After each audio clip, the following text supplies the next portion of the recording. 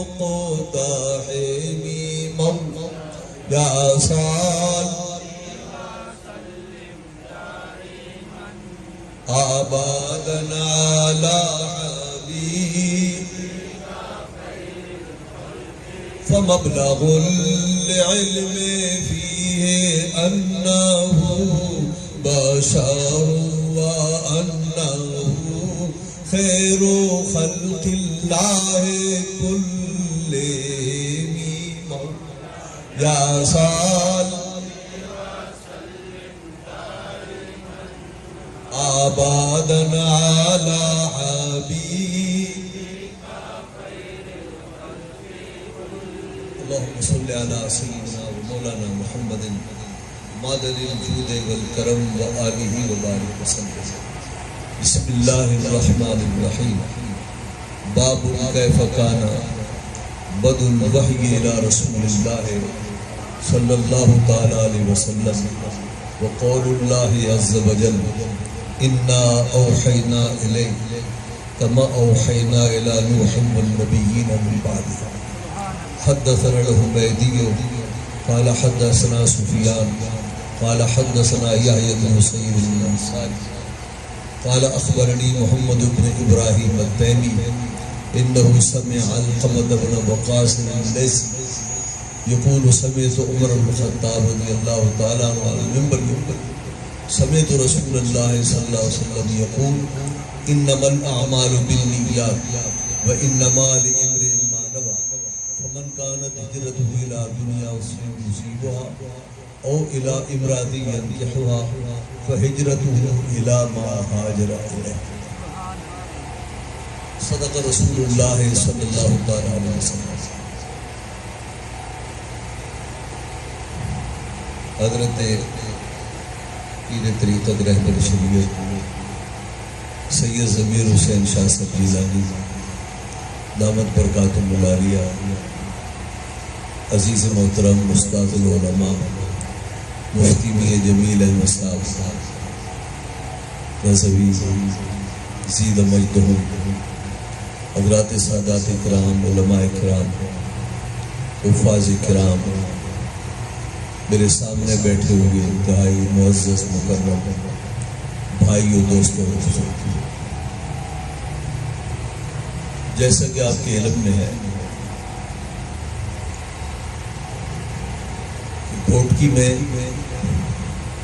یہ دوسرا درس ہے جو خاص طور پر درس بخاری کے نام سے جاری ہے اور درس بخاری کا آغاز آپ کے شہر میں ہو چکا ہے. یہاں کے احباب یہاں کے عزیز ہمارے ظہیر وہ نام کیا ہے جو ہے سلمی صاحب اور ان کے ساتھی نام بھول جاتا ہوں میں ان تمام ان ساتھیوں کی کوششوں سے اور سادات کرام کے تعاون سے یہ پروگرام ہے جو ترتیب پایا ہے. یہ آپ یوں سمجھیں کہ حدیث کی کلاس ہے جس کے آپ طالب علم ہیں شاگرد ہیں. یہ حدیث کا درس کیا یہ حدیث پاک کی تعلیم دی جا رہی ہے. آپ کلاس روم میں بیٹھے ہیں لیکن یہ کلاس روم بدلتا رہے گا کبھی یہاں کبھی وہاں کبھی وہاں. کوشش کریں ہر بندہ اپنے ساتھ ایک بندہ لے کر آئے تاکہ لوگوں میں علم کا شعور بیدار ہو اور لوگوں کو معلوم ہو دین کیا ہے اور حضور نبی پاک صلی اللہ تعالیٰ علیہ وسلم کی تعلیمات کیا ہیں. ایک مسلمان کو معلوم ہونا چاہیے. یہ میرے سامنے کتاب بخاری شریف ہے. قبل اس کے کہ ہم بخاری شریف کے تعارف کی طرف آئیں میں یہ عرض کرنا چاہوں گا ہمارا دین جس کو ہم سب مانتے ہیں اور قبر میں اس دین کے بارے میں سب سے پہلے سوال ہوگا مر ربوں کا تیرا رب کون ہے ما دینوں کا تیرا دین کیا ہے. تو پہلا سوال مر ربوں کا اللہ کی ربوبیت کے بارے میں ہوگا پھر دین کے بارے میں ہوگا پھر وہ ہستی جو دین لے کر آئی ان کے بارے میں ہوگا. اور اللہ رب العزت ارشاد فرماتا ہے ان الدین عند اللہ الاسلام. اللہ کے ہاں معتبر دین اسلام ہے. یہ جو ہمارا دین ہے، اسلام ہے، اس کی دو بنیادیں ہیں۔ سب سے پہلی بنیاد قرآن کریم ہے اور دوسری بنیاد حدیث ہے۔ حدیث کو نکال دو، قرآن پاک کو نکال دو، دین نہیں بچتا۔ ہمارے دین کا دستور، ہمارے دین کا آئین، ہمارے دین کی تفصیلات قرآن پاک میں ہے، پھر احادیث طیبہ بھی ہے۔ ہماری کتاب قرآن مجید کامل ترین کتاب، دنیا کا کوئی مسئلہ ایسا نہیں جو اس کتاب میں موجود نہ ہو، لیکن یہ کتاب اتنی گہری بھی ہے، اس کا سمجھنا آسان بھی ہے اور اس کا سمجھنا مشکل بھی ہے۔ اب جانتے ہیں جو اسکولوں سے اور کالجز سے وابستہ ہے کہ جو کلاس میں منظور شدہ نصاب ہے، جب آپ نصاب پڑھاتے ہیں اور وہ کچھ مشکل نظر آئے تو پھر استاد لوگ گائیڈیں خریدتے ہیں، ان گائیڈوں کے ذریعے جو مشکل ہے کتاب کی وہ کھل جاتی ہے۔ اسی طرح قرآن کریم اللہ کی کتاب ہے اور یہ جو احادیث ہے یہ ان کی تشریحات اور توضیحات ہیں۔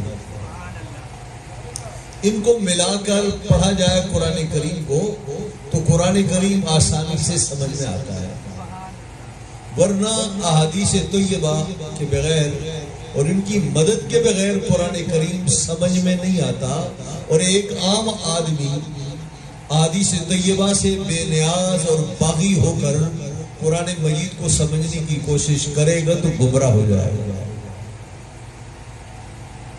قرآن فرماتا ہے اقیموا الصلاۃ وآتوا الزکاۃ، صلاۃ پڑھو، زکوٰۃ دو، صلاۃ کو قائم کرو۔ اب ہم کیا جانے صلاۃ کیا ہے اور ہم کیا جانے زکوٰۃ کیا ہے۔ وَلِلَّهِ عَلَى النَّاسِ حِجُّ الْبَيْتِ مَنِ اسْتَطَاعَ إِلَيْهِ سَبِيلًا، لوگوں پر اللہ تعالیٰ کی طرف سے حج فرض ہے، حج عربی زبان کا لفظ ہے، ہم کیا جانے حج کیا ہے۔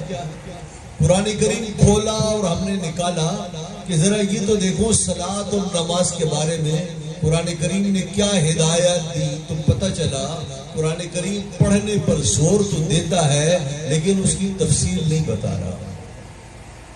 زکوٰۃ نہ دینے والوں پر قرآن کریم برستا تو ہے اور زکوٰۃ کی اہمیت کو بیان تو کرتا ہے، لیکن پڑھو، تلاش کرو کہ زکوٰۃ کتنے پہ آئے گی، کتنے فیصد ہم نے زکوٰۃ نکالنی ہے، وہ تفصیلات ہمیں اس میں نظر نہیں آتی۔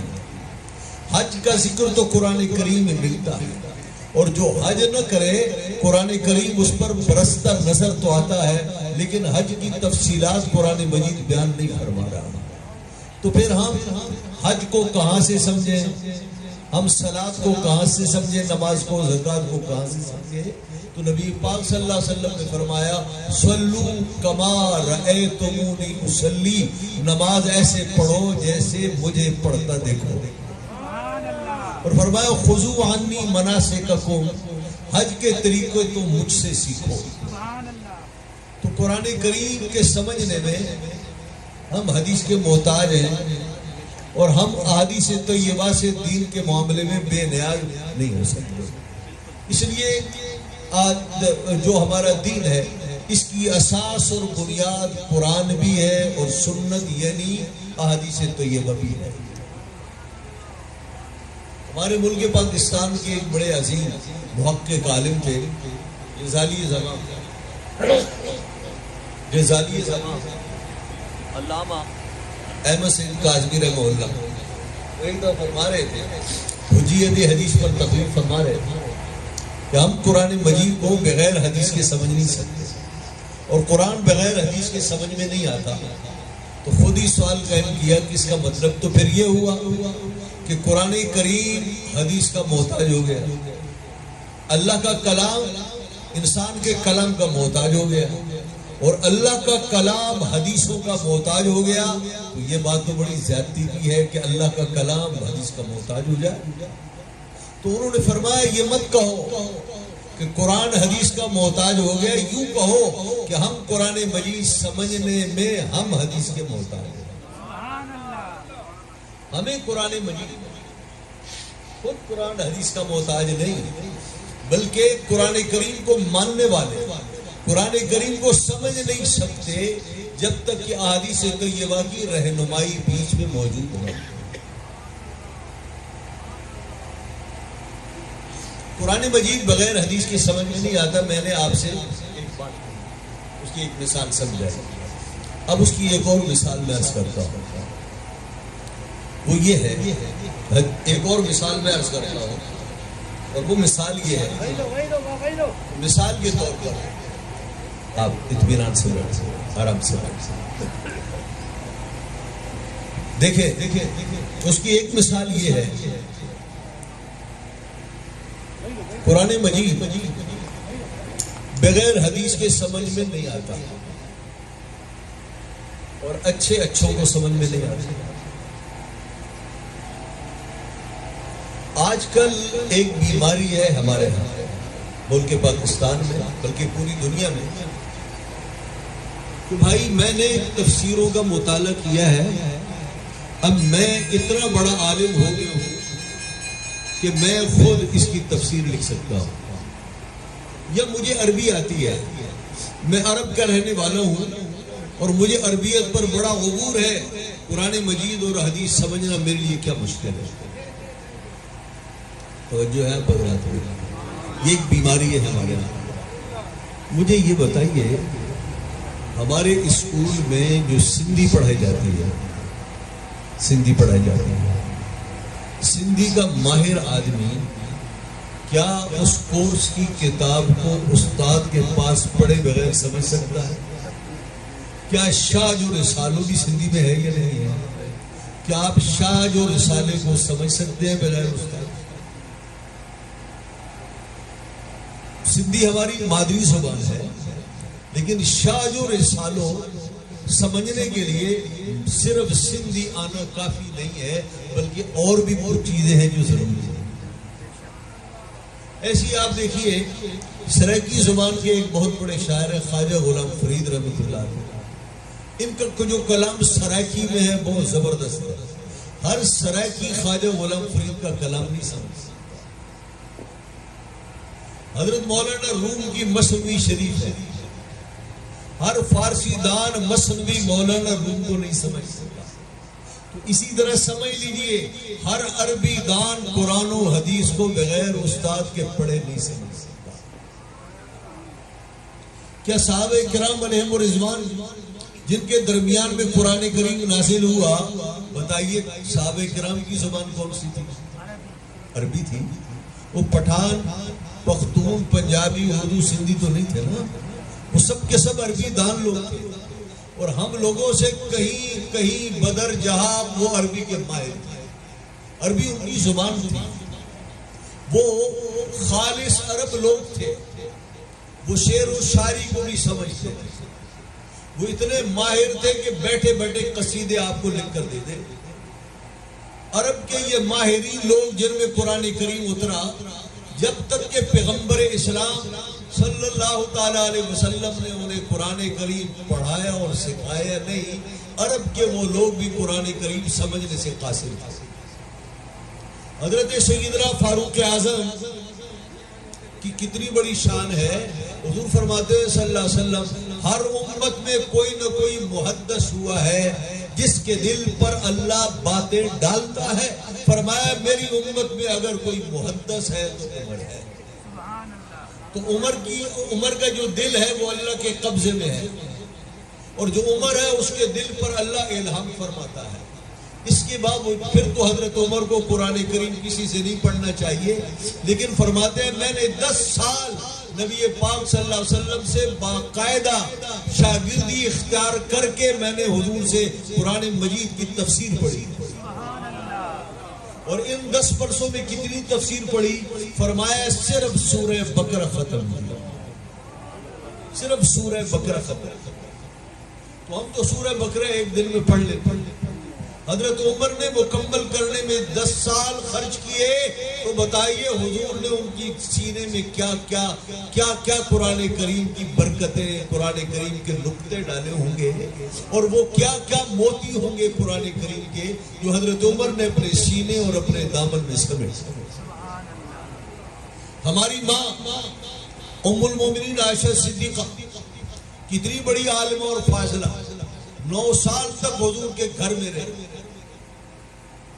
اور حدیث طیبہ کا ایک بڑا ذخیرہ ہے جو ان سے روایت، اتنی بڑی محدثہ، اتنی بڑی عالمہ، اتنی ذہین اور فقیہ، قرآن کریم سمجھنے میں بعض آیات میں نبی پاک صلی اللہ علیہ وسلم رہنمائی لیتے، یا رسول اللہ یہ آیت سمجھ میں نہیں آ رہی، میں ایک مثال حضرت عائشہ ہماری ماں نے پوچھا، یا رسول اللہ قرآن کریم میں آتا ہے من یعمل سوء یجز بہ، من یعمل سوء یجز بہ، میں اس کو ذرا الگ اگر پڑھوں تو زیادہ سمجھ میں آئے گا، من یعمل سوءا یجز بہ، جس کے معنی یہ ہے کہ جس آدمی نے کوئی برائی کی ہے نا اس کی سزا پائے گا، مفہوم اس کی ہے، جس آدمی نے کوئی غلطی کی ہے اور جس آدمی سے کوئی غلط کام ہوا ہے فرمایا اس کی وہ سزا پائے گا۔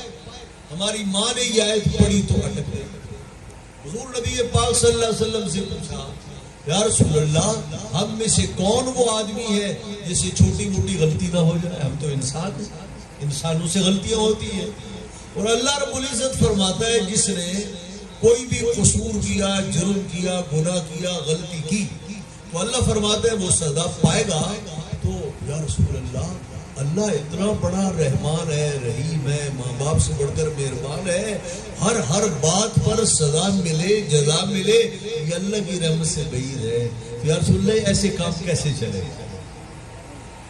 کوئی آدمی ایسا نہیں جیسے چھوٹی موٹی کوتاہی نہ ہو جائے، ہر کوتاہی پر پکڑ ہو، سزا ملے، تو یا رسول اللہ پھر اللہ کی رحمت کہاں گئی؟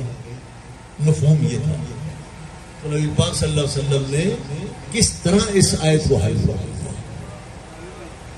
نبی پاک صلی اللہ علیہ وسلم نے فرمایا، عائشہ آپ سمجھ رہی ہو یہ جس سزا کی بات کہی جا رہی ہے یہ آخرت کے دن کی سزا ہے، ایسا نہیں ہے، یہ آخرت کی سزا کا ذکر نہیں ہے، یہ دنیا کی بات ہے۔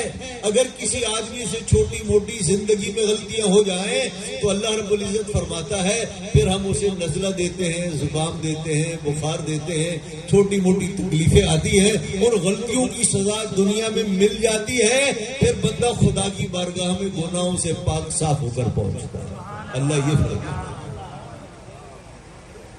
حضرت عائشہ سے بہتر کوئی ہے عربی جاننے والا؟ اور حضور کی بارگاہ میں صحبت میں حضرت عائشہ ام المومنین رہی، بتائیے ان سے بڑھ کر قرآن کریم کا فہم اور سمجھ کس کے پاس ہوگا؟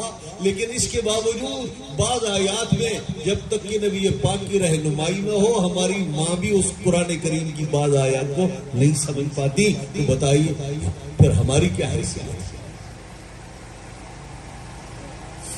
میں یہ بھی عرض کروں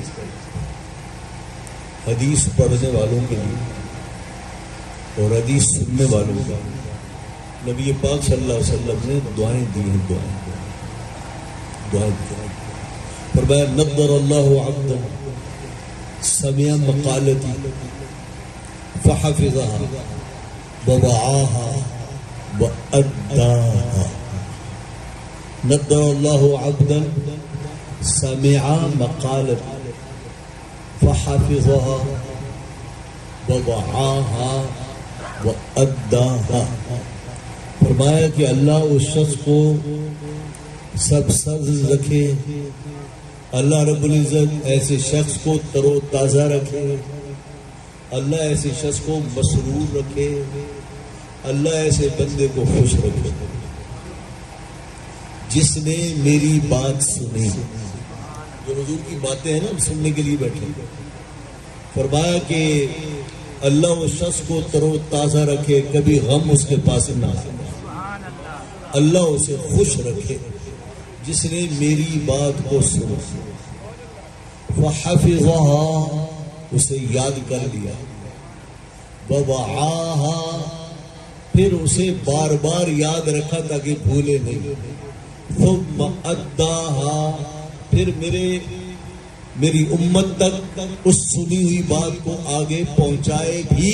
فرمایا ایسے شخص کو اللہ خوش رکھے ترتا. سبحان اللہ. اس خوشخبری میں میں بھی داخل ہوں، یہ فقیر ہوں، یہاں بیٹھے ہوئے جتنے لوگ ہیں سارے. اس لیے یہ حضور کی حدیثیں جسے ہم سن رہے ہیں اور جسے ہم یاد کرنے کی کوشش کر رہے ہیں، آپ بھی یاد کریں، پھر آگے سن کر آگے لوگوں تک پہنچا دیں. تو اس حدیث کی جو خوشخبری سنائی گئی ہے ایسے لوگوں کو اس میں میں اور آپ بھی شامل ہو جائیں.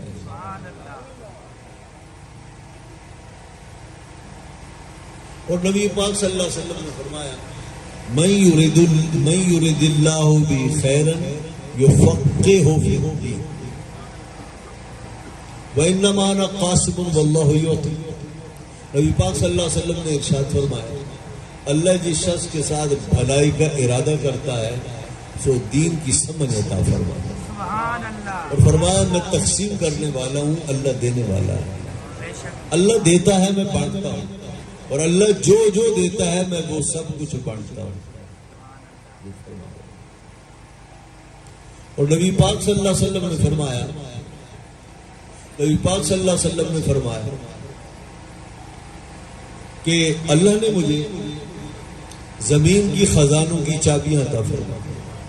اوتیتو مفاتیح خزائن الارض، اللہ نے مجھے زمین کے خزانوں کی جتنی چابیاں تھیں نا ساری مجھے دے دی. اور ایک روایت میں آیا کہ اوتیتو مفاتیح خزائن السماء، اللہ نے مجھے آسمان کے خزانوں کی چابیاں عطا فرمائی. تو آسمان کے خزانوں کی چابیاں اللہ نے حضور کو دی، زمین کے خزانوں کی چابیاں اللہ نے حضور کو دی. تو بتائیے زمین و آسمان کے خزانوں کے علاوہ اور کیا بچا ہے؟ تو اللہ نے اپنے محبوب کو ان سب خزانوں کا مالک بنایا. مالک کونین ہے، وہ پاس کچھ رکھتے نہیں. ارے دو جہاں کی نعمتیں ہیں ان کے خالی ہاتھ. اور لا و رب العرش جس کو جو ملا ان سے ملا، لا و رب العرش جس کو جو ملا ان سے ملا. بٹتی ہے کونین میں نعمت رسول اللہ. نعرہ تکبیر، نعرہ رسالت، نعرہ خلافت، نعرہ تحقیق. اب آپ مجھے یہ بتائیے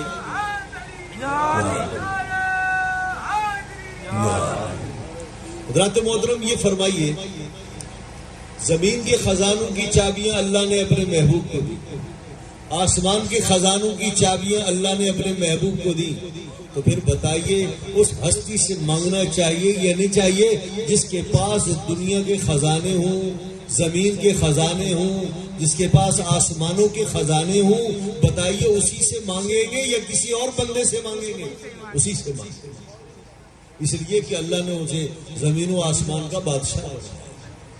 حضور فرماتے ہیں کہ میرے دو وزیر ہیں زمین میں اور میرے دو وزیر ہیں آسمانوں میں. فرمایا زمین کے جو میرے دو وزیر ہیں وہ ابو بکر اور عمر ہیں، اور جو آسمانوں کے میرے وزیر ہیں وہ جبرائیل اور میکائیل ہیں. اور بتائیے وزیر کس کے ہوتے ہیں؟ جو بادشاہ ہوتا ہے. تو معلوم ہوا ان کی بادشاہی آسمانوں میں بھی ہے، زمینوں میں بھی ہے. اب میں پوچھتا ہوں آپ سے، بتائیے بادشاہ سے نہیں مانگو گے تو کس سے مانگو گے؟ ہر آدمی بادشاہ سے مانگتا ہے، اور بادشاہ بھی چھوٹا موٹا نہیں، زمینوں کا بادشاہ، آسمانوں کا بادشاہ. اس لیے مانگیں گے مانگے جائیں گے، منہ مانگی پائیں گے. سرکار میں نہ لا ہے نہ حاجت اگر کی ہے. سبحان اللہ.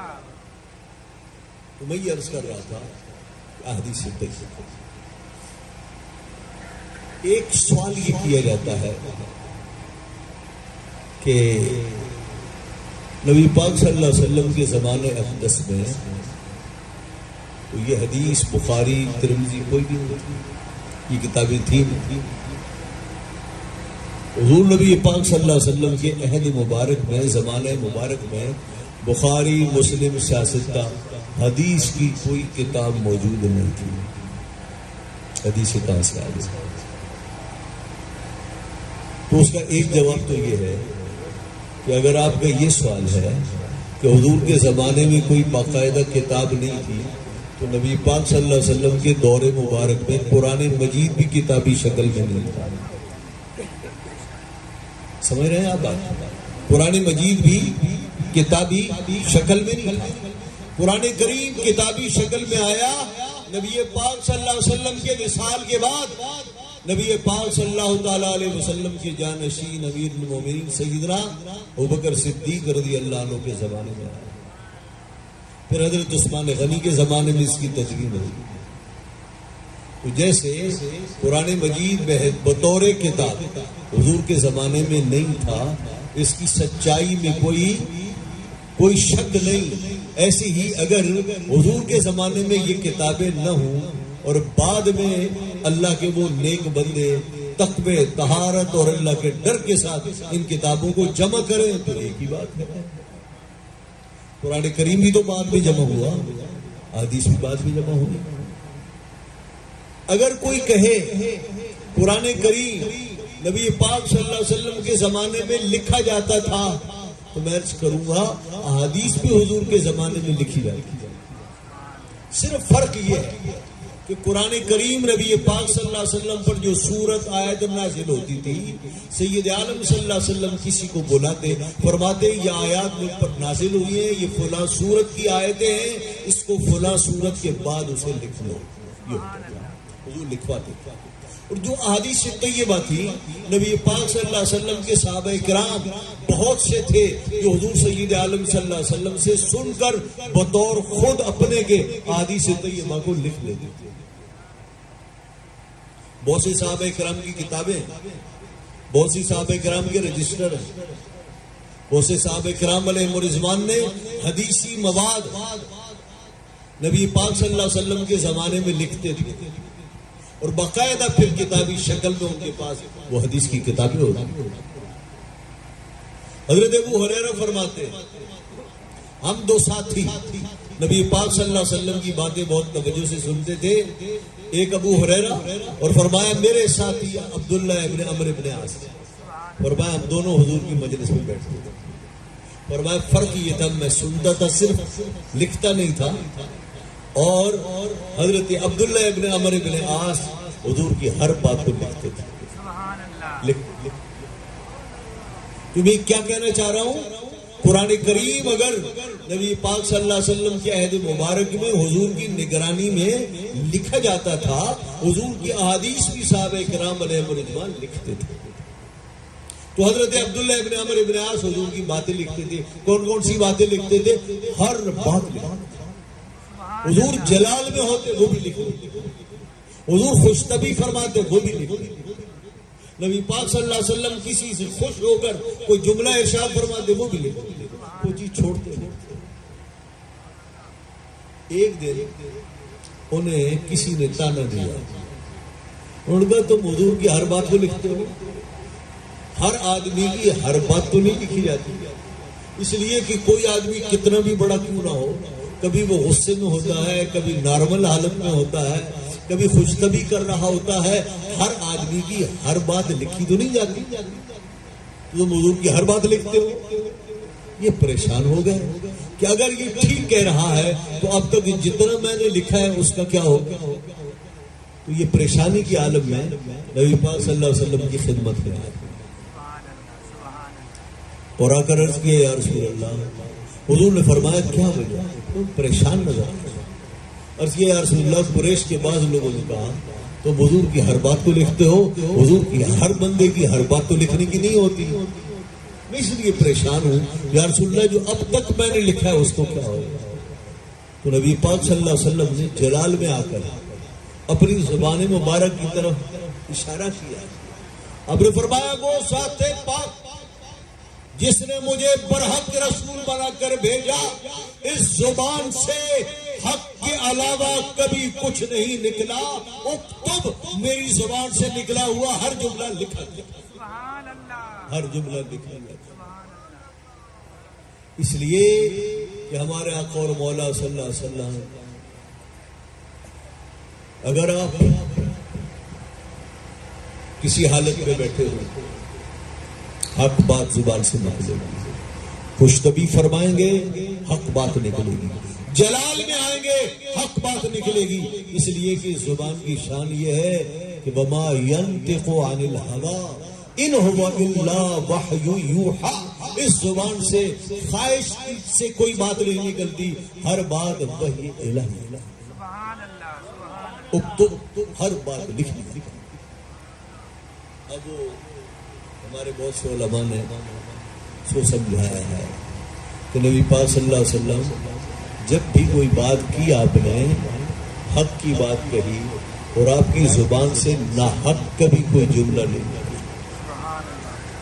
عموماً ہم مذاق کرتے ہیں نا، خوش طبی کرتے ہیں، جھوٹ بول دیتے ہیں، ہنسانے کے لیے جھوٹ بولتے ہیں، کبھی غصے میں آ کر ناحق بات کہہ دیتے ہیں. حضور فرماتے ہیں میری زبان سے ناحق کبھی کوئی بات نکلی. میں صرف دو باتیں عرض کر کے آگے بڑھتا ہوں. ایک عورت نبی پاک صلی اللہ علیہ وسلم کے پاس آئی، آپ نے یہ سنا ہوگا، یا رسول اللہ دعا کیجیے میں جنت میں جاؤں. تو آپ نے فرمایا کوئی بوڑھی عورت جنت میں نہیں جائے گی، وہ بوڑھی عورت جنت میں نہیں جائے گی. پریشان ہو گئی، یا رسول اللہ بوڑھوں نے کیا قصور کیا کہ جنت میں نہیں جائے گی؟ فرمایا بس کوئی بوڑھی عورت جنت میں نہیں جائے گی.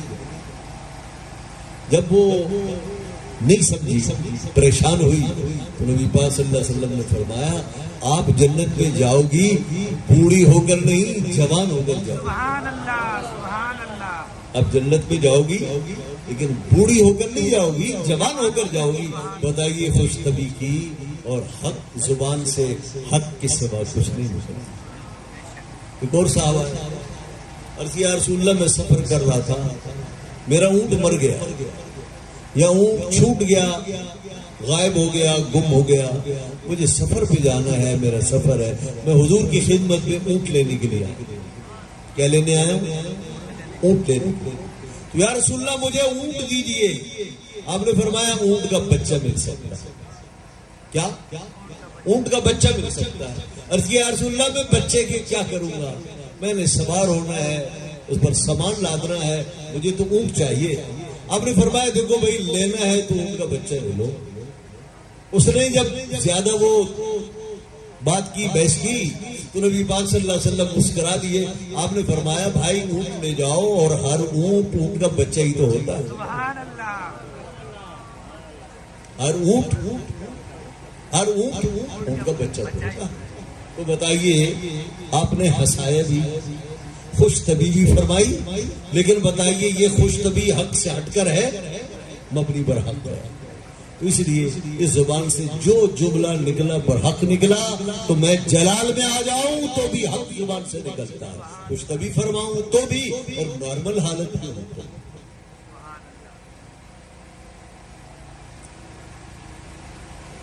سوال پیدا ہوتا ہے، لکھنے والا، سننے والا، اچھا ابو ہریرہ رضی اللہ عنہ سنتے تھے نا، اور حدیث کی کتابوں میں سب سے زیادہ روایات حضرت ابو ہریرہ کی ملتی تھی، وہ نہیں لکھتے تھے، وہ صرف سنتے تھے. تو ٹھیک ہے یہ کتابیں بعد میں بنی ہیں، لیکن بننے سے پہلے جن لوگوں نے سنی ہے وہ بھی انسان ہے نا، تو ان سے بھی تو بھول چوک ہو جاتی ہے. ہو سکتا ہے کوئی بات حضور نے کچھ اور کہی ہو، انہوں نے اور سمجھی ہو، آج یاد رہی کل بھول جائے، یہ بھی تو ہو سکتا ہے. یہ بات سمجھ میں آئی ہے آپ کے؟ جن صحابہ کرام نے حضور سے حدیثیں سنی، بھئی آپ بور تو نہیں ہو رہے؟ جن لوگوں نے نبی پاک صلی اللہ علیہ وسلم سے حدیثیں سنی وہ انسان تھے، اور انسان بھول سکتا ہے نا، تو پھر حدیثوں میں گڑبڑ ہو سکتی ہے نا جو ہم تک پہنچی ہے. تو بہت سیدھا سے جواب ہے. یہ بتائیے جس قوم نے حضور سے حدیثیں سنی، اسی قوم نے حضور سے قرآن بھی سنا یا نہیں سنا؟ تو جیسے ان کے قرآن سننے پر اعتماد ہے، حدیثیں سننے پر بھی ایسا ہی ہے.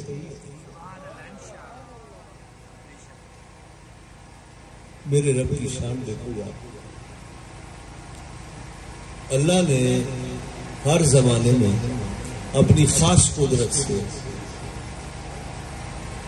جس چیز کو میرے رب نے چاہا کہ میں اسے آگے بڑھاؤں تو اللہ رب العزت بڑھانے کے لیے اللہ نے ایک ایسی قوم پیدا کی، ایسے لوگ پیدا کیے جو اس کے اہل تھے جو اسے قبول کریں. قرآن کریم جن لوگوں میں نازل ہوا وہ بے پڑھے لکھے لوگ تھے، وہ لکھنا پڑھنا نہیں جانتے تھے ماں سوائے چند لوگوں کے، لیکن انہوں نے قرآن کریم کو جو سنا تھے تو وہ بے پڑھے لکھے، لیکن حافظہ اللہ نے ایسا بنایا تھا کہ کمپیوٹر ان کے حافظے کا مقابلہ نہیں کر سکتا. کمپیوٹر ان کے حافظے کا مقابلہ نہیں کر سکتا. بڑا زبردست حافظہ. ایک بات سنی، ایک شعر سنا، ایک قصیدہ سنا. قصیدہ پڑھنے کے بعد آپ سن لیجئے بغیر کسی ایک حرف کے فرق کے آپ کو قصیدہ سنا. تو اللہ نے اپنے محبوب کو اس قوم میں بھیجا، ان لوگوں میں اولین بھیجا کہ جن لوگوں کے حافظے بڑے معیاری، قابل رشک حافظے تھے ان لوگوں کے. میں اس کی ایک مثال آپ کو دیتا ہوں، توجہ فرمائیے. مثالیں تو بہت سی ہیں، میں صرف ایک مثال اسی بخاری میں آپ کچھ دنوں کے بعد پڑھیں گے. نبی پاک صلی اللہ تعالی علیہ وسلم نے جب دنیا کے مختلف بادشاہوں کو دعوت اسلام کے خطوط بھیجے اور اس وقت کی 2 سپر پاوروں کو خط بھیج کر انہیں ہلا کر رکھ دیے. میرے نبی حضور نے خطوط آؤ اسلام کو قبول کرو، سلامتی پاؤ گے دنیا اور آخرت، قبول کرو اسلام. معمولی کام نہیں تھا. تو یہ خط جہاں کسرا کے پاس گیا، قیصر روم شاہ روم کے پاس گیا، اور اس وقت شاہ روم کا جو نام تھا وہ ہرقل کا. ہرقل ہم اس کو پڑھتے ہیں. ہرقل کے پاس بھی آپ نے رکھا. ان دنوں اتفاق سے ہرقل بیت المقدس میں آیا ہوا، یا مسجد اقصی ہے وہاں آیا. دہیا کلبی رضی اللہ عنہ یہ خط لے کر حضور کا تو شام میں گئے، اور وہاں شام کے حاکم نے دہیا کلبی کو خط لے کر بھیجا بیت المقدس کے شاہ روم آیا ہوا، کسرا آیا ہوا، قیصر روم آیا ہوا، آپ لے کر گئے. لمبی حدیث بعد میں آئے گی، میں خلاصہ سنا کروں. جناب ابو سفیان رضی اللہ عنہ جو اس وقت مسلمان نہیں اور قریش کے سب سے چیف سردار ابو جہل کے بعد، یہ حضرت امیر معاویہ کے والد، ہماری ماں ام حبیبہ کے والد. تو ابو سفیان ان دنوں اسلام کے سب سے بڑے دشمن اس وقت مسلمان نہیں ہوئے اور قریش کے سردار کے چیف سردار. یہ قافلے کے لیے تجارتی قافلہ لے کر یہ وہاں آئے ہوئے تھے بیت المقدس. حضور کا خط بھی پہنچا بیت المقدس. قیصر روم نے کہا یہ جس بزرگ کا خط آیا ہے دیکھ لو اس کے دیش کے لوگ اگر یہاں آئے ہوئے ہوں تو ذرا پکڑ کر گئے. ابو سفیان کہتا ہے کہ ہم گئے ہوئے تھے تجارتی قافلہ لے کر. اس کے بندے نے کہا کہ بادشاہ روم آپ کو بلا رہا ہے. کہنے کہ میرے ساتھ جتنے لوگ تھے نا 20 25 22 وہ سارے کے سارے بادشاہ روم کے دربار میں پہنچے. بادشاہ روم نے ابو سفیان کا انٹرویو کیا، اس کے ساتھ ہی کو پیچھے بٹھا دیا. وہ آپ انٹرویو پڑھیں، حدیث بخاری جب آئے گی اس میں پڑھیں. وہ کہتے ہیں نبی پاک صلی اللہ علیہ وسلم کے بارے میں مجھ سے بادشاہ روم نے کئی باتیں پوچھی،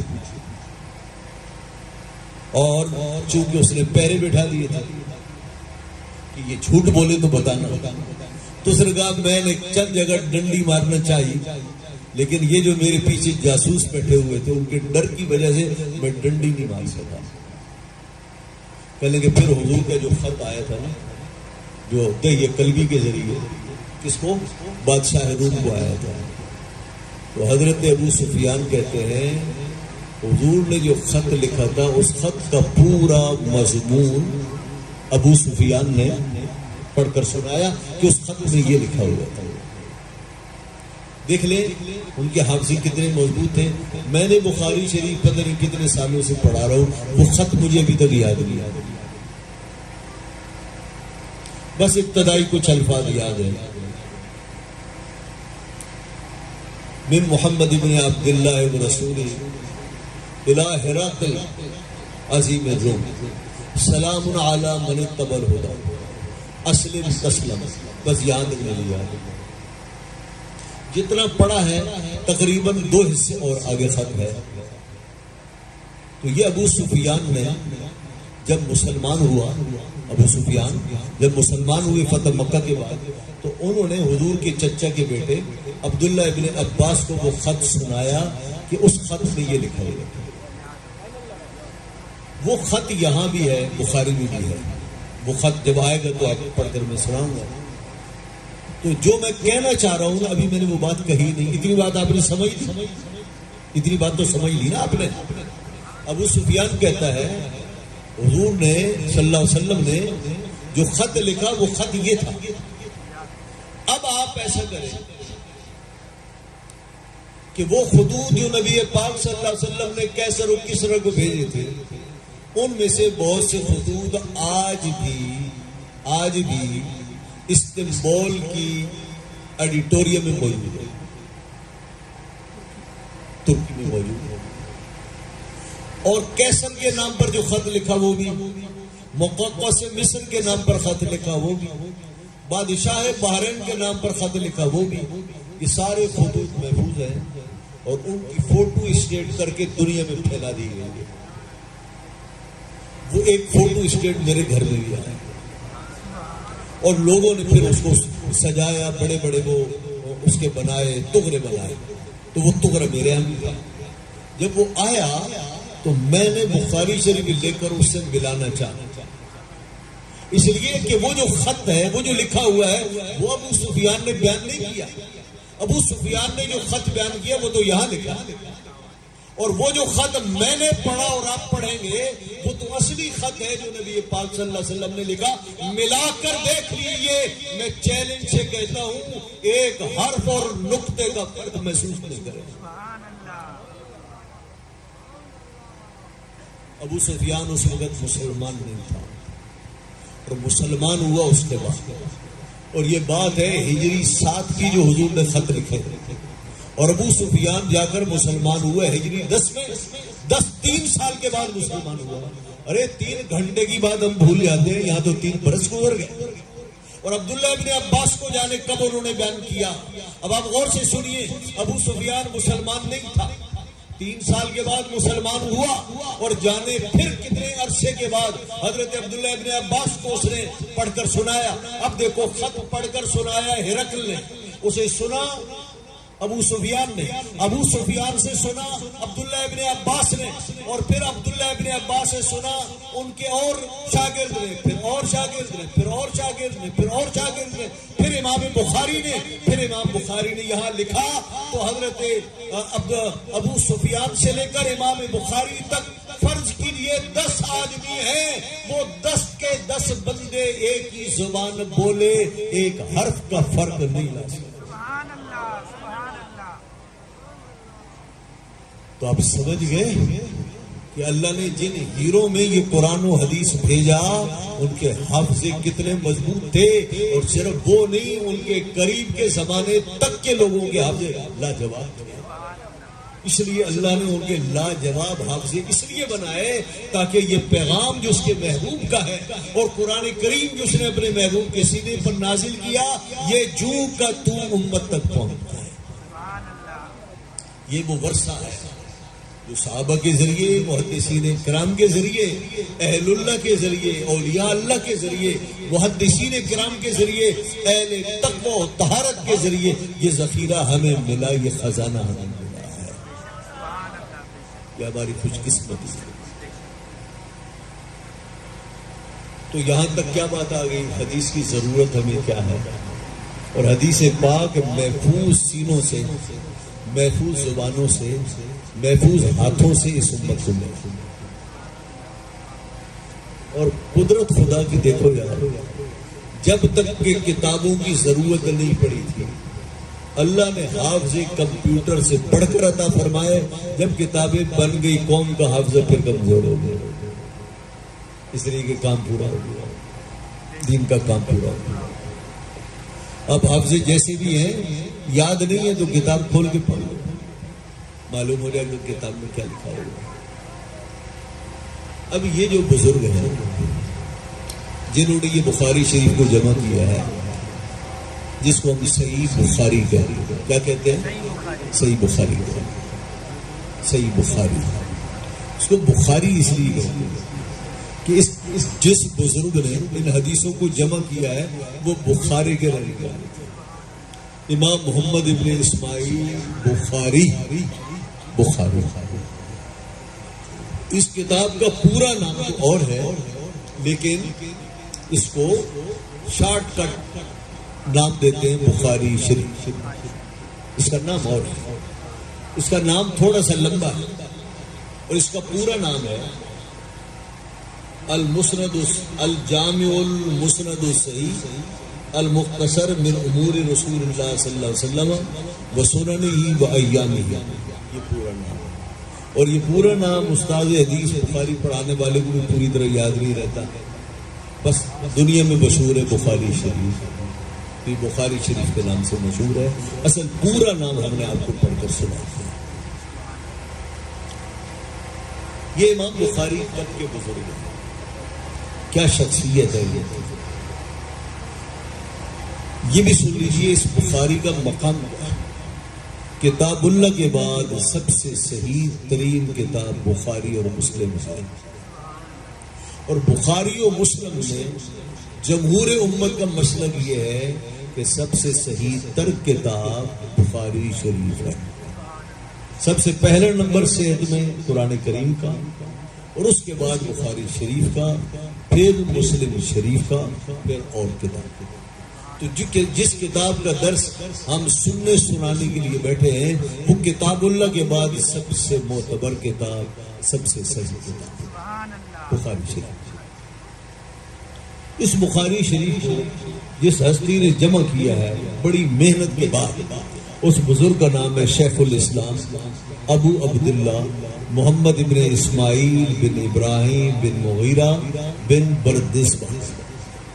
یہ ان کا نام نسب. امام بخاری جو ہے یہ بچپن میں یتیم ہو گئے تھے، یہ چھوٹے تھے یتیم ہو گئے تھے، اور بچپن میں پیدا ہوئے تو آنکھوں والے تھے، بعد میں ان کی آنکھیں بھی ختم ہو گئی، آنکھیں ختم ہو گئی، نابینا ہوئی. تو ماں دعائیں کرتی تھی کہ اللہ میرے بچے کی آنکھیں لوٹا دے، اس کی آنکھوں کی روشنی واپس لے آ. روتے روتے سو جاتے.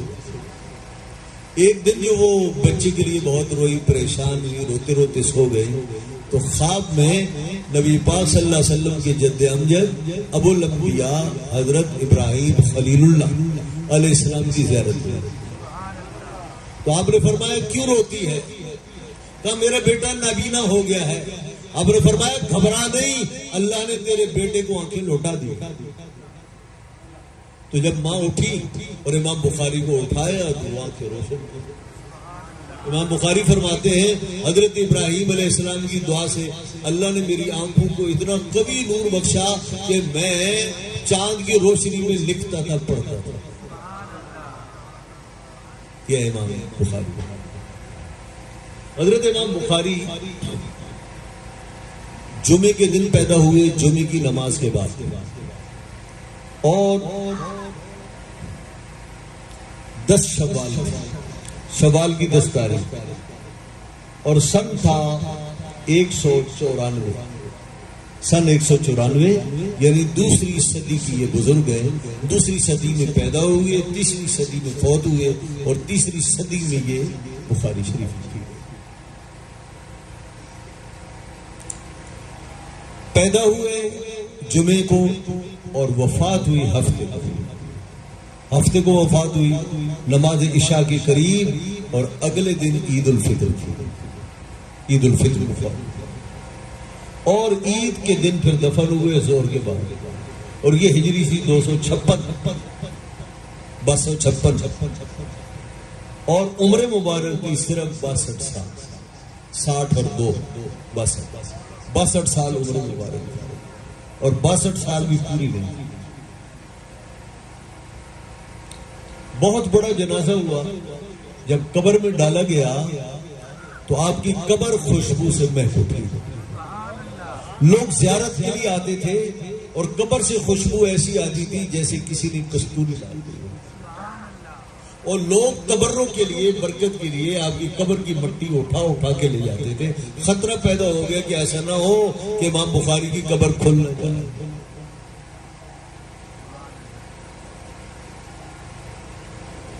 اللہ اللہ. جس دن ان کا انتقال ہوا, ایک اللہ کے ولی نے خواب میں دیکھا کہ حضور نبی پاک صلی اللہ علیہ وسلم تشریف فرما ہے اور صحابہ کرام کی بڑی جماعت ہے اور حضور کھڑے ہیں. میں نے سلام عرض کیا, مجھے جواب دیا. میں نے عرض کیا یا رسول اللہ حضور یہاں کیوں کھڑے ہیں؟ تو آپ نے فرمایا محمد ابن اسماعیل بخاری کا انتظار کر رہا ہوں. فرمایا یہ وہی دن تھا جس دن امام بخاری کا جنازہ ہوا تھا. اللہ اکبر. امام بخاری کے لیے علماء کی عادت تھی کہ وہ ہر بزرگ کے لیے, ہر شیخ کے لیے بہت سے ایسے فن کے ماہرین لوگ تھے, علم العادات کے, جنہوں نے لوگوں کو یاد کرنے کے لیے, حفظ کے لیے, انہوں نے ولادت کے, زندگی کے سال اور وفات کا سال وہ قلم بند کرتے تھے. یہ بھی ایک ہنر تھا. تو حضرت امام بخاری رحمت اللہ تعالی علیہ کی تاریخ پیدائش, آپ کی عمر, وفات, اس پر علماء نے ابیات کہے ہیں علم العادات کی روح سے, تاکہ ہم اسے یاد کریں اور فٹ ہم سنا سکیں. چنانچہ امام بخاری کے لیے کسی نے کہا میلاد و روح سے کیا میلاد و روح سے ان کی پیدائش صدق ہے. وہ مدت عمرہ فیا حمیدو, اور ان کی جو عمر ہے اس کی کل مدت لفظ حمید ہے. وانقضا فی نور, نور میں گم ہو گئے. 3 لفظ بولے, صدق, حمید, نور. تو فرمایا میلاد و صدق, ان کا میلاد, ان کی پیدائش لفظ صدق ہے. میں بھی طالب علم ہوں, چھوٹا سا علم العادات کا. سعد کے 90 ہوتے ہیں. سعد کا لفظ ہے نا, اس کے کتنے آتے ہیں؟ سعد 90. اور دال کے 4 آتے ہیں. کتنے ہو گئے؟ 94. بولے نا, بولے 94. اور قاف کا ہے 100, تو کتنے ہو گئے؟ 194. تو لکھنے والا لکھتا ہے کہ وہ کہ میلاد صدق, آپ کی پیدائش لفظ صدق ہے, یعنی 194 ہجری میں آپ پیدا ہوئے. وہ مدت عمر فی حمید, فرمایا کل مدت عمر ان کی لفظ حمید کو دیکھ دو. حمید ہا کے 8 کتنا؟ میم کے 40 کتنے ہو گئے؟ 48. اور یہ کے 10 58, اور دال کے 4 62. عمر مبارک 62. وانقضا فی نور, نور میں گم ہو گئے. یعنی کب گم ہوئے, کب فوت ہوئے, اللہ کے ہاں کب گئے؟ فرمایا لفظ نور کو دیکھ لو. تو اللہ نے سنیوں کو کیسے کیسے نور عطا فرمایا. امام بخاری نور میں گم ہو گئے. تو پھر جس کی حدیثیں پڑھتے تھے وہ کیا تھے؟ وہ نور نالا نور تھا. نور کے کیا علم العدد کے لحاظ سے کتنے عدد بنتے ہیں؟ نون کے 50 واو کے 6 کتنے ہو گئے؟ 56 اور رے کے را کے 200 کتنے ہو گئے؟ 256. کوئی پوچھے امام بخاری کب وفات ہوئی تو آپ کہو لفظ نور کو دیکھو 256 میں. سبحان اللہ. تو 194 پیدائش ہوئی, 62 سال کی عمر میں عمر آپ نے پائی اور 256 میں آپ کا انتقال. یہ حضرت امام محمد ابن اسماعیل بخاری اتنے بڑے بزرگ تھے جس مسلم کا میں نے نام دیا ہے. ان کے بعد مسلم شریف کا درجہ آتا ہے. معلوم ہے مسلم شریف جس بزرگ نے لکھی ہے وہ امام بخاری کا شاگرد ہے, اور امام بخاری سے اتنی عقیدت تھی وہ آتے تھے تو کہتے تھے مجھے اپنے پاؤں چھونے دیں. حضرت امام بخاری کے پاؤں چھونے, اتنا بڑا آدمی تھا حضرت امام بخاری. آج میں چاہتا ہوں کہ یہ معاملات ذرا مکمل ہو جائے. حضرت امام بخاری نے جب یہ کتاب لکھی تو معلوم ہے کتنے پیار اور عقیدت سے لکھی. امام بخاری فرماتے ہیں میں نے جب حدیث درج کی نا بخاری میں تو فرمایا کہ میں غسل کرتا تھا, میں 2 رکعت نماز پڑھتا تھا, نفل پڑھ کر پھر میں اس حدیث کو درج کرتا تھا. سبحان اللہ. یہاں تک کہ حدیثوں کے جو عنوان میں نے قائم کیے ہیں فرمایا ان عنوانوں کے لیے بھی میں غسل کرتا تھا, میں 2 رکعت نفل پڑھتا تھا, پھر میں باپ کا نام تجویز کرتا تھا. اب مجھے یہ بتائیے کسی صحابی نے حدیث بیان کرنے سے پہلے فرمایا ہو میں غسل بھی کر لوں اور میں 2 رکعت نفل پڑھ لوں؟ کسی صحابی سے ثابت نہیں, نبی پاک صلی اللہ علیہ وسلم کے عمل سے بھی ثابت نہیں ہے. یہ امام بخاری کا یہ عمل ہے تو پھر امام بخاری کو بدعتی کہو نا, بدعتی کہو, یہ تو بدعت ہے. کسی صحابی نے حدیث بیان کرنے سے پہلے یہ انتظام نہیں کیا کہ میں غسل بھی کروں 2 رکعت نفل پڑھوں, اور جس ہستی نے وہ حدیثیں بیان کی ہیں ان سے بھی یہ ثابت نہیں, امام بخاری سے ثابت ہے.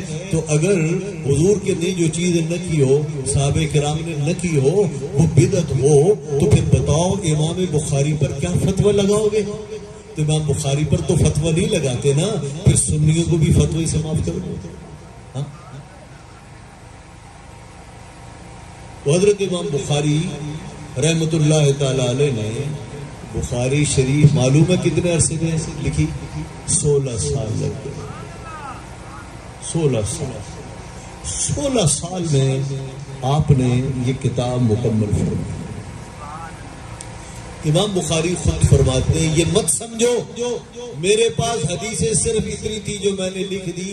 فرمایا مجھے لاکھوں حدیثیں یاد ہیں, ان میں سے میں نے چند ہزار کا انتخاب کیا.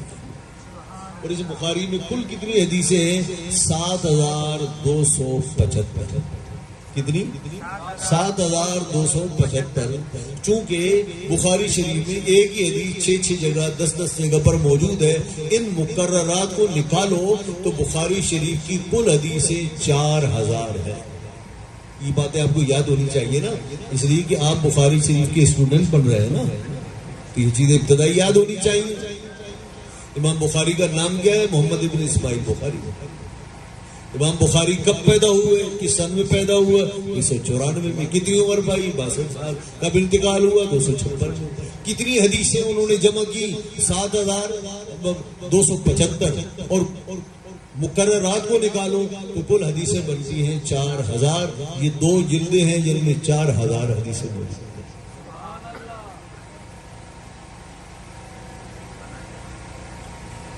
حضرت امام بخاری نے کتنے ماہر تھے آپ نے یہ تو سنا کہ ابو سفیان کا حفظہ کیسا تھا, عبداللہ ابن عباس کا حفظہ کیسا تھا. جس ہستی نے یہ اتنی بڑی کتاب لکھی ہے میں بتاؤں ان کا حفظہ کیسا تھا, ان کا حفظہ کیسا تھا. یہ اللہ کا بہت بڑا عطیہ. امام بخاری نبی پاک صلی اللہ علیہ وسلم کی برکات میں سے ایک برکت تھے. یہ اللہ رب العزت کی طرف سے امت کے لیے ایک تحفہ ہے امام بخاری, اور ان کی کتاب صحیح بخاری. معلوم ہے اس ہستی کا حافظہ کیسا تھا. ان کے حافظے کا عالم یہ ہے کہ امام بخاری نے تقریباً 1000 استاذوں سے پڑھا. کتنے؟ اور 90,000 کے قریب شاگرد دنیا میں چھوڑ کر گیا. اور حضرت امام بخاری کے حافظے کا عالم یہ تھا کہ بڑی شہرت ہوئی نا آپ کی دنیا میں اور بے نظیر حافظے کی وجہ سے. تو امام بخاری کو اہل بغداد نے، علماء بغداد نے دعوت دی کہ آپ ذرا بغداد سے آئیں. توجہ ہے؟ تو امام بخاری بغداد گئے. علماء بغداد نے بڑا استقبال کیا اور امام بخاری کے لیے انہوں نے ایک پروگرام رکھا. بڑے بڑے علم والے لوگ انہوں نے بلایا، ان کو دعوت دی اور حضرت امام بخاری کو بھی دعوت دی. حضرت امام بخاری کو پتہ ہی نہیں کہ ان کے ساتھ کیا ہونے والا ہے. ان علماء نے ٹرائی کے لیے، آپ کا ٹیسٹ لینے کے لیے، امتحان لینے کے لیے انہوں نے یہ پروگرام رکھا تھا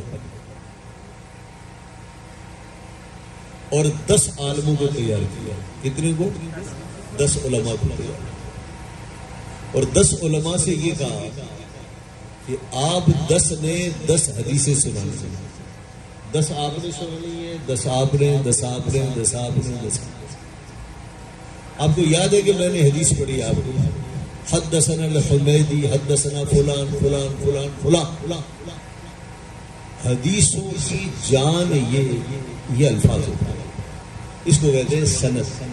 یعنی حدیث کو نبی پاک صلی اللہ علیہ وسلم سے لے کر امام بخاری تک جن صحابہ نے، تابعین نے، تبع تابعین نے، ان کے شاگردوں نے امام بخاری تک جو بیان کیا ہے، ان افراد کے مجموعے کو سند ہے. اور حدیث بغیر سند کے معتبر نہیں ہوتی. ٹھیک ہے؟ تو اب آپ کو کہا آپ یہ 10 حدیثیں پڑھیں. حدیثیں وہی ہوں بھائی، لیکن اس کی سند اس کے ساتھ لگا دو اور اس کی اس کے ساتھ لگا دو، اس کی اس کے ساتھ لگا دو. سمجھ میں آ رہی ہے بھائی؟ تو آپ 10 حدیثیں پڑھیں گے اور ہر حدیث کے ساتھ سند وہ لگاؤ جو اس کی اصلی سند نہیں ہے. کسی حدیث کی سند اس کے ساتھ ملا دو، اس حدیث کے ساتھ کسی اور کی ملا دو، پھر اس کے ساتھ اور ملا دو. یہ جو سندیں تھی یہ جعلی تھی. حدیثیں جعلی نہیں تھی، حدیثوں کا متن وہی تھا لیکن جو سند تھی وہ جعلی تھی. تو کتنے لوگ تھے اور ہر ایک کو کتنی حدیثیں دی؟ 10. ایک عالم کھڑا ہوا، امام بخاری آئے، کہنے لگے حضور میں ایک حدیث پڑھتا ہوں اور آپ ذرا بتائیے آپ اس حدیث کو جانتے ہیں؟ اور میں پڑھو. انہوں نے حدیث پڑھی، ایک سند لگائی اور آگے نبی پاک صلی اللہ علیہ وسلم کی حدیث پڑھی. تو انہوں نے پوچھا هل تعرف هذا؟ آپ اس حدیث کو جانتے ہو؟ وہ جو متن تھا نا اس کو تو امام بخاری جانتے تھے نا، لیکن حدیث جو کہلائے گی وہ سند اور متن مل کر کہلائے گی. آپ اس حدیث کو جانتے ہو؟ فرمایا نہیں. اس نے کہا میں ایک اور حدیث پڑھی، وہ جعلی سند کے بعد وہ بھی حدیث پڑھی. کہا آپ اس کو جانتے ہیں؟ فرمایا نہیں. 10 حدیثیں پڑھی، ہر ایک کے جواب میں امام بخاری نے نہ کہا میں نہیں جانتا. اب اہل علم تو اندر ہی اندر سے حیران تھے، جو پبلک تھی وہ بھی حیران تھی. وہ کہہ رہی تھی کہ اتنا بڑا امام اور حدیثیں 10 پوچھی ہے، ایک بھی نہیں آئی، یہ کیسا امام ہے؟ تو لوگ مایوس ہونے لگے. دوسرے سے کہا، دوسرے نے کہا جی میں پڑھتا ہوں 10 حدیث سے، آپ ذرا بتائیے گا. ان کا جی اس حدیث کو آپ جانتے ہیں؟ فرمایا نہیں. 10 پڑھی، فرمایا میں ایک کو بھی نہیں جانتا. یہاں تک کہ 10 لوگوں نے 10 حدیثیں پڑھی تو کل کتنی حدیثیں ہو گئی؟ 100 حدیثیں امام بخاری سے پوچھی گئی. امام بخاری نے ہر حدیث کے جواب میں کہا لا عارف، میں نہیں جانتا. اب علماء اندر ہی اندر سے جان رہے تھے یہ کیا بلا ہے. اور جو عامت الناس تھے وہ کہہ رہے تھے سنا کیا ہے اور دیکھا کیا ہے. سنتے کچھ اور تھے، دیکھا کچھ اور. دور کے ڈھول سہانا. اب امام بخاری کی باری آئی. امام بخاری کھڑے. اب امام بخاری کا خدا داد قوت حافظ. آپ نے فرمایا آپ نے پہلی حدیث اس طرح پڑھی ہے، یہ حدیث اس طرح نہیں، اس کی سند اس طرح سے ہے۔ سبحان اللہ سبحان اللہ۔ آپ نے دوسری حدیث یوں پڑھی، وہ یوں نہیں، وہ اس سند کے ساتھ مروی ہے۔ سبحان اللہ۔ آپ نے تیسری حدیث اس سند کے ساتھ پڑھی، نہیں، اس متن اور اس حدیث کی سند تو یہ ہے۔ 100 سندیں جعلی پڑھ دی، 100 سندیں صحیح پڑھ دی۔ لوگوں نے کہا کمال یہ نہیں کہ امام بخاری نے اصلی سندیں سنا دی اس لیے کہ وہ تو حافظ الحدیث تھے، کمال یہ ہے جو جعلی سند تھی جس ترتیب سے پڑھی تھی امام بخاری کو اسی ترتیب سے یاد تھی۔ سبحان اللہ۔ بتائیے جن کے حافظے ایسے ہیں جو اپنے نبی محترم صلی اللہ علیہ وسلم کیا معجزہ کہلانے کے لائق ہوں، تو پھر بتائیے ان کے ذریعے سے جو یہ حدیثیں پہنچی ہیں مسلمان کو اطمینان ہونا چاہیے یا نہیں؟ یہ وہ ہستیاں ہیں جنہوں نے دنیا کی خاکیں چھانی، اور اس لیے چھانی کہ حضور کی صحیح حدیثوں کو غلط حدیثوں جو جدا کر کے ایک نکھرا ہوا ستھرا ذخیرہ نبی پاک صلی اللہ علیہ وسلم کی حدیث کا اور آپ کی فرمودات و ارشادات اور آپ کے اقوال و افعال کا آپ کی امت تک پہنچایا جائے، یہ احسانات ہے ان محدثین کا امت مسلمہ پر، ہماری گردنوں پر ان کا بڑا احسان۔ تو حضرات محترم، جس بخاری شریف کو ہم پڑھنے جا رہے ہیں اور آپ سننے جا رہے ہیں، اس کی شان ہے۔ تو آج اتنا کافی ہے، ہم نے حدیث سے پہلے جو چیزیں بہت زیادہ ضروری تھی، اہم چیزیں تھی، وہ ہم نے آج آپ کو سمجھائیں تاکہ جب آپ حدیث پڑھیں تو آپ کے ذہن میں کسی قسم کا کوئی شک اور شبہ نہ ہو۔ تو اللہ رب العزت ان علماء، ان محدثین کی قبروں کو اپنے نور رحمت سے بھر دے، اور انہوں نے جو امت پر احسان کیا اللہ اس کا انہیں بہترین بدلہ عطا فرمائے۔ اور شاہ صاحب نے اور اس سے پہلے جن جن حضرات نے محفلیں کی، درس بخاری کی، اور جو آئندہ کریں گے، اللہ رب العزت ان کے گھروں کو اپنی رحمت کے نور سے چمکا دے۔ سبحان اللہ انشاءاللہ۔ والسلام علیکم ورحمۃ اللہ وبرکاتہ۔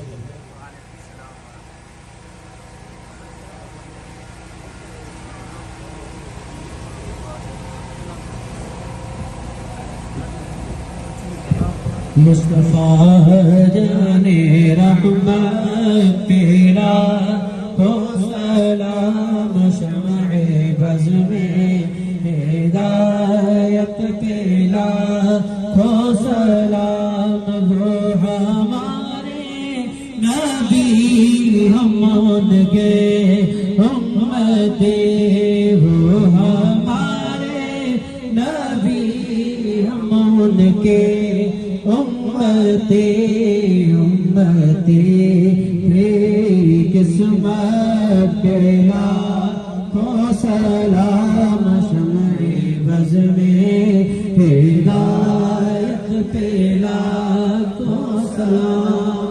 اس کو دیکھا یہ موسیٰ سے پوچھے کوئی، اس کو دیکھا یہ موسیٰ سے پوچھے کوئی، آنکھ والوں کی عنایت پیلا ہو سلام، آنکھ والوں کی عنایت پیلا ہو سلام۔ سے اعظم امام تقابل قدرت پیلا کو سلام، شمع بز میں ہدایت پیلا، یا الہی واسطہ آل رسول جی سلام ہو قبول۔ صلاۃ و سلام علیہ رسول اللہ۔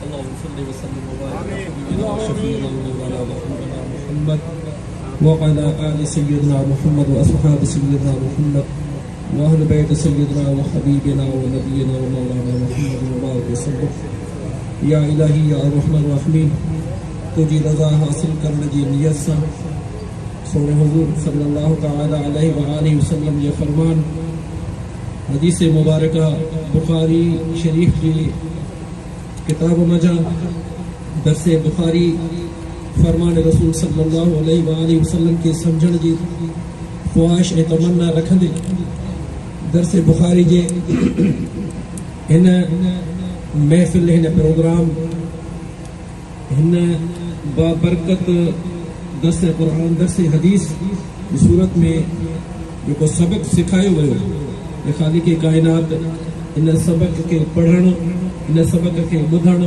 پنجی بارگاہ میں قبول فرما آمین یا الہی حضور علیہ الصلوۃ والسلام جے عشق محبت کی دولت اساں کی عطا فرما حضور جے فرمان کے سمجھی کرے پنجی زندگی حضور کی سنت کے مطابق حضور طریقے کے مطابق عشق محبت کی مہدیت کی صورت میں زندگی گزارن نصیب فرما یا الہی یا ارحم الراحمین اسا تمام حاضرین تے پنجو فضل و کرم فرما الہی اساما جن جا والدین فوت تھی چکا آہن تمام مرحومین مغفورین کی بخشش مغفرت فرما یا الہی اساما جن جا والدین زندہ آہن حیاتی میں آہن انہوں کے صحت عافیت خیریت سے پنج بچڑن جے متھا قادر انہوں جو سایو قائم فرما انہوں کے خضری زندگی عطا فرما الہی اساما جن کے اولاد عطا فرمائی ہے کہ خالق کائنات اساں جی اولاد کے صالح بنا عبادت گزار بنا ذکر کرنے والو بنا سونے نبی صلی اللہ علیہ وآلہ وسلم جو عاشق غلام بنائے فرما یا رب العالمین اساما جن کے اولاد نہ آہے اولاد جا طلبگار آہن اے خالق کائنات پنج نعمت رحمتن کی صورت میں انہوں کے کثیر اولاد عطا فرما بیمارن کے جسمانی روحانی قلبی تمام امراض کا شفاء کلی عطا فرما صحت کاملہ عاجلہ عطا فرما یا مالک مولا جن جے رزق میں تنگیا تمام ہی احباب دینا جو کریم رب جی بارگاہ میں عرض ہے یا رزاق یا رازق یا رحمان یا رحیم تمام ہی جے رزق میں برکت میں وسعت عطا فرما سائیں امام دین شاہ مفتی محمد ابراہیم صاحب تمام حاضرین متا پر فضل کرم فرمائی دے حضور جو سچو عشق حضور کی سچی غلامی عیسیٰ کی نصیب فرما اللهم ربنا آتنا في الدنيا حسنة وفي الآخرة حسنة وقنا عذاب النار ربنا تقبل منا إنك أنت السميع العليم وتب علينا إنك أنت التواب الرحيم وصلى الله تعالى على حبيبه سيدنا ونبينا ومولانا ومحبوبنا محمد وعلى آله وأهل بيته أجمعين آمين برحمتك يا أرحم الراحمين لا إله إلا الله محمد